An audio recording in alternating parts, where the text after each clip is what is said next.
só o maior investidor, ele é conhecido como o rei da bolsa. É o Warren Buffett brasileiro.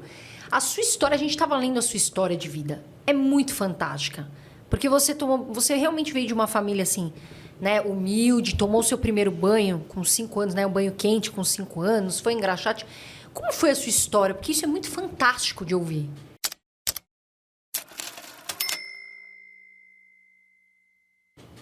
Olha, eu não acredito que a minha história possa ser assim de tanta importância como é aquilo que eu sempre gostei de dirigir ao cidadão. Minha história é uma história como muitos brasileiros que vieram de uma origem humilde, não é isso? E que, para ser muito sincero e muito honesto, teve que trabalhar para ajudar a mãe. Minha mãe ficou viúva quando eu tinha 1 ano de idade.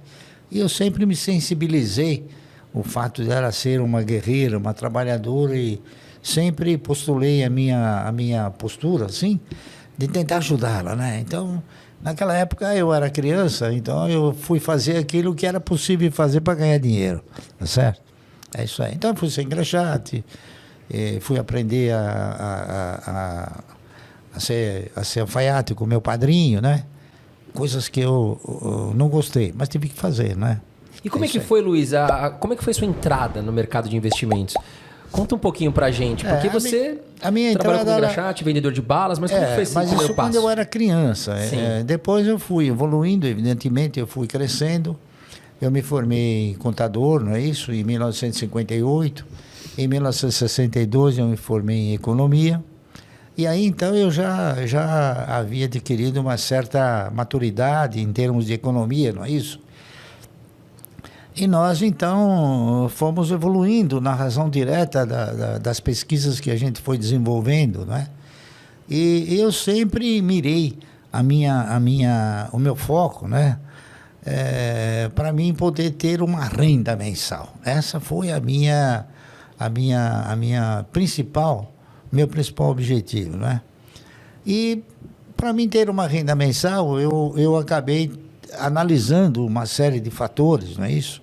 Eu aí de contador eu fui para ser auditor, e de auditor a gente frequentava as empresas, não é isso? Conversava com os empresários e via que os empresários, eles tinham o quê?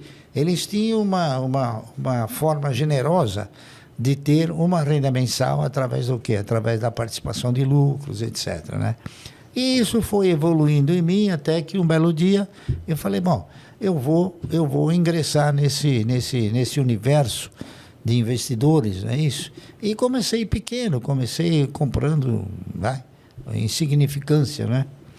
É que o universo, ele oferece para você uma perspectiva fantástica, tá entendendo? Fantástica. É uma pena que o brasileiro, ele não tenha tido a preocupação de examinar isso, entende? E ele, segundo a minha observação, ele sempre tem sido monitorado pelo banqueiro no sentido de seduzi-lo a dizer, olha, se você comprar ações, você vai ficar pobre de repente. Não é isso? E não é. Ele pode ficar rico de repente, tá entendendo? Pobre nunca. Então, o brasileiro hoje ele não compra ações porque ele tem medo de entregar os seus recursos para pessoas competentes. E aí ele prefere entregar seus recursos para pessoas incompetentes. Está entendendo? Isso aconteceu durante muitos anos, né, Barros? Isso aconteceu e está acontecendo, né? O camarada que coloca o dinheiro na poupança, na razão direta que você acaba alcançando uma cultura de investimento. Cultura de investimento é saber na mão de quem você coloca o seu dinheiro, né? Você vai ver que, em última análise, vai na mão da Dilma, foi na mão do Fernando Henrique, foi na mão do Lula, né? Foi na mão desse bando de incompetentes. E da maioria dos economistas no Brasil, que a maioria dos economistas, eu não sou nenhum gênio, veja bem, mas a maioria dos economistas do Brasil, eles são PhD em olerite, eles querem emprego, eles não são pessoas que assumem riscos, tá entendendo?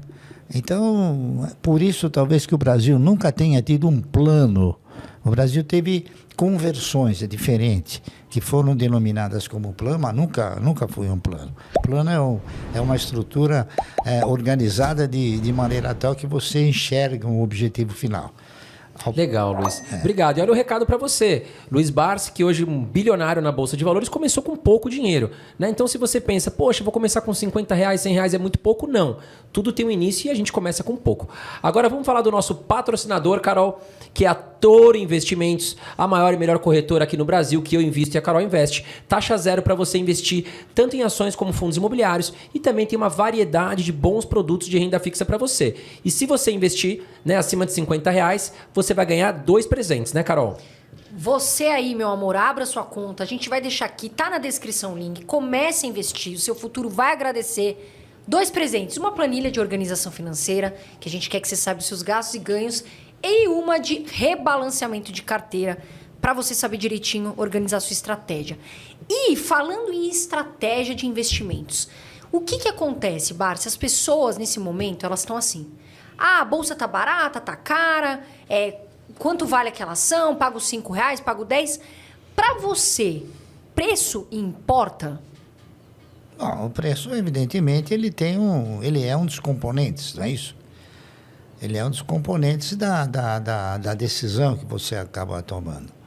Mas ele não é o único componente, não é isso? Ele, conforme disse, é um dos componentes. É preciso que você tenha o quê? Que você tenha um elenco de fundamentos que possam te conduzir a você exercitar uma carteira de renda mensal. A minha visão principal é carteira de renda mensal, que eu faço isso desde 1971 e vou continuar fazendo até não poder mais, tá certo?